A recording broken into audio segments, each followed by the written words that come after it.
Welcome to this edition of On Tap, presented by FCSI The Americas. I'm Wade Kaler, Executive Director. And On Tap this week, I've got a new friend of mine, Peter Bryant, who I've just recently gotten to know a little bit via phone calls and a member of FCSI for a while as well. And I'm really excited to look forward to have the privilege for the first time to have a sit-down chat with him today.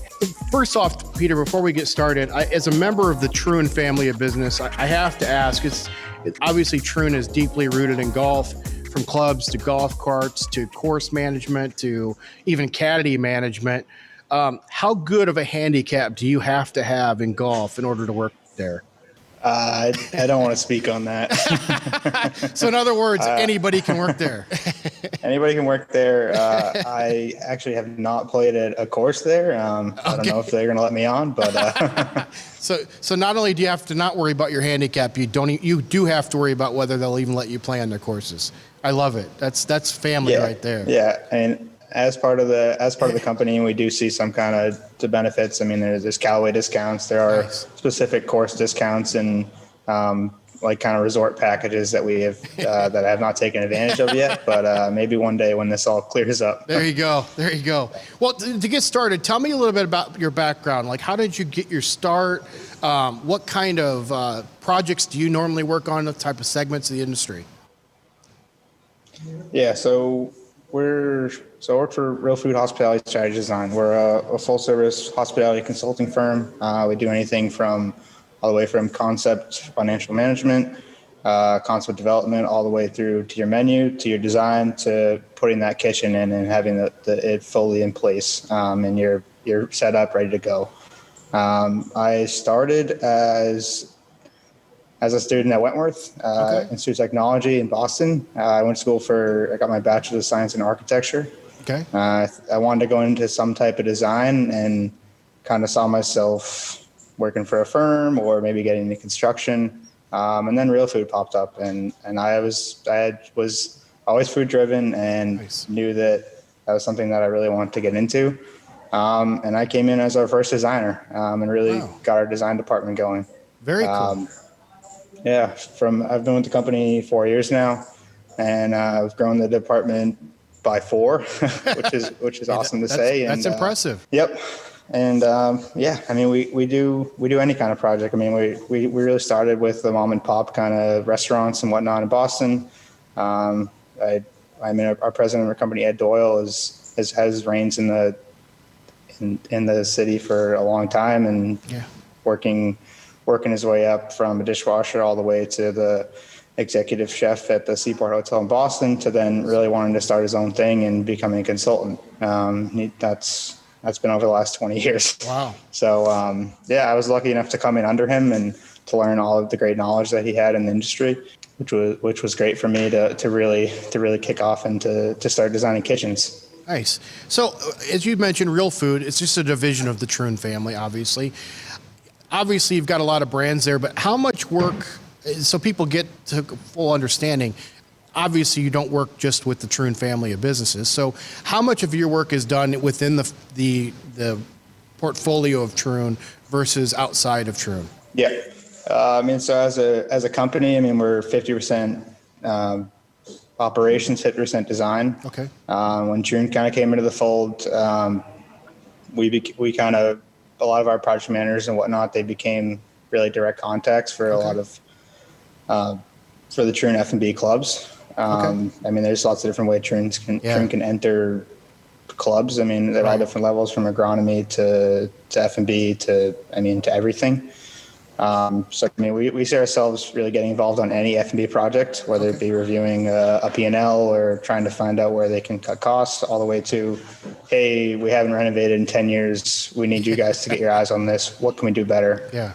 So what's your method of madness in your mind when you're working on a new project for design or on the operational side? Are how do you approach a new piece of business? I mean, as RealFood, we look at everything from the client's experience. Like, what do you want your customer to get out of it? And we start there. What's the experience? What do you want it to be? And we kind of backtrack from there. I mean, the kitchen ends up being the bones of it, but you really, at the end of the day, what experience are you trying to get across to your customers? Nice. So that's our piece. Okay. What would you say so far? And I know you've only been doing it for 4 years. What's your favorite project you've worked on so far? My favorite project's the breweries. I've been lucky enough to work with some. I've been lucky enough to work with some really awesome breweries here in Boston. Sam Adams being one of them, and also Night Shift Brewing.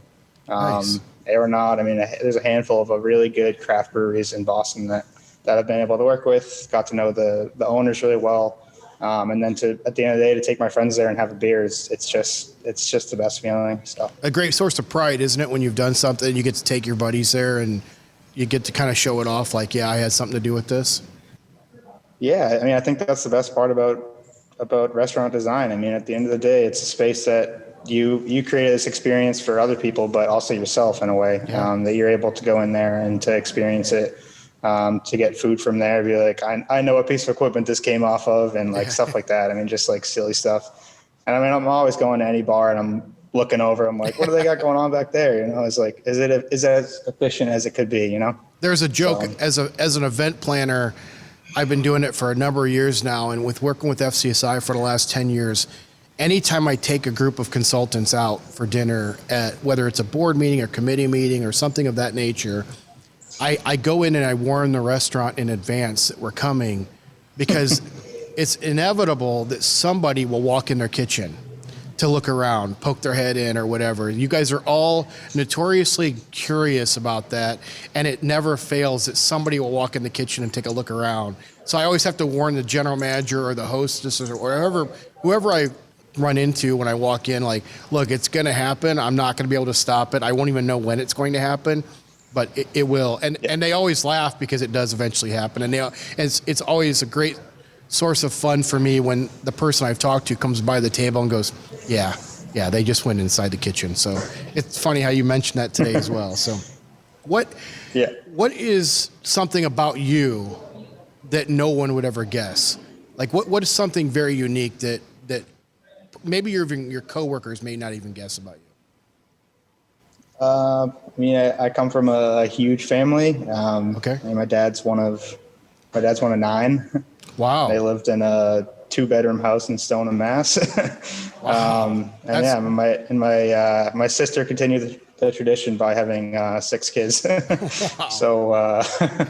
So yeah, I've been an uncle since I was 10 years old, which is crazy to talk about. Uncle Peter, I mean, 10 a lot years of my old. coworkers. Yeah, it was crazy. I mean, to hold a nephew in my hand when I was 10 was kind of crazy. I didn't really grasp it. Yeah. I mean, now my oldest nephew, he's 16 years old, so it's crazy how fast time goes. That's a big I'd family. Say that's then. my biggest. So a huge family. Do you guys have to rent out like ballrooms in order to have family and gatherings, or what do you have to do? Yeah, I mean, well, you think about it. I mean, it's 6 kids. That's 6 birthdays that you're celebrating at least a year. Not even ourselves and my other sisters and my father. But yeah, I mean, we're usually getting like the private dining room when we go out to eat. It's like, I'll take a reservation for 25, and it's like, it's a little crazy, and you talk to half the people that are there, but no, I mean, love my family. So Nice, very nice. Well, that's fantastic. yeah. Do you have a personal or professional mantra or favorite quote you live by? Is there anything you would live your lifestyle by? Not really, just to try to live my best life and take every day at a time and make the best of it. You know, you never know what's going to happen. So Yeah, very good. What's if you were not in the food service industry, what do you think you'd be doing? Oh, that's a great question. I'm not quite sure. You know, Not sure? I'm already. There's dedication. I'm already hooked, right? Yeah, there's dedication when you can't even identify what else you'd be doing. You know you love your job when that's the case.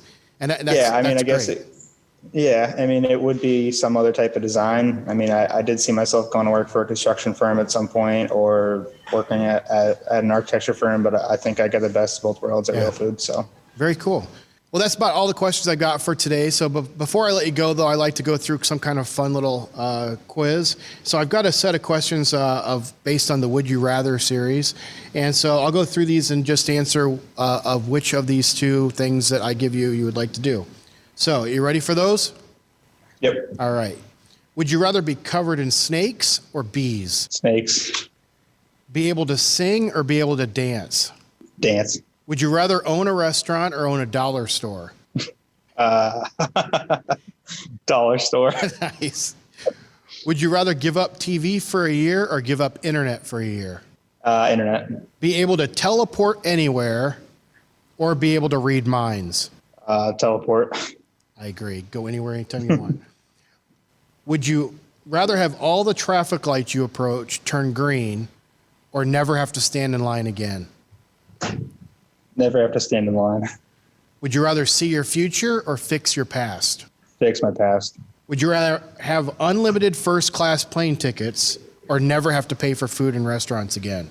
Probably the plane tickets. Plane tickets? Yeah. Would you rather only be able to use a fork and never a spoon again, or only be able to use a spoon with no fork ever again?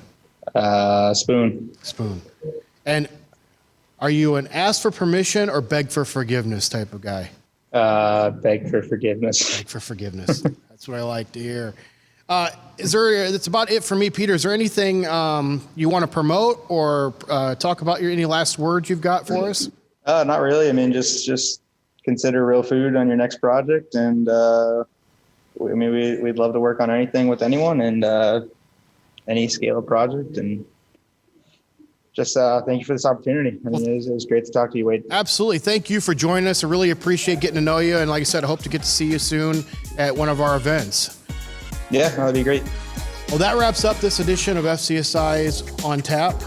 If you enjoyed today's episode, please make sure to like or subscribe to the channel. Check back next week when we feature another FCSI member consultant. Until then, cheers.